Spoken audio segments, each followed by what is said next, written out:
Alas 6 ng umaga, nagulat ang mga kagawad ng Manila Maritime Police Station nang makitang palangoy-langoy malapit sa kanilang tanggapan ang isang grupo ng dolphins. Ito mismo. Diyan lang sila. Sa harap ng solar mismo. Para isaan na lang. Pag ganun sila, tapos pabalik na naman. Pinipilit namin itaboy sila. Inaabot na siguro na 2 oras na pa. Dito lang, paikot-ikot lang sila. Ayaw malis eh. Sa pangambang matrap ang dolphins, agad silang tumawag sa BIPAR at tulong-tulong na ginabayan ng mga dolphin pabalik sa open sea. Yun nga lang, Kung ano, baka lubugin tayo yan. Pupunta rito sa atin. Ayan na, itaboy na. Nalapitan na talaga eh. Kasi balito yung bangka namin. Medyo nakakatakot din kasi malaki eh.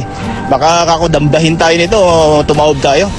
tumagal ng mahigit 2 oras bago na itaboy ang mga dolphin.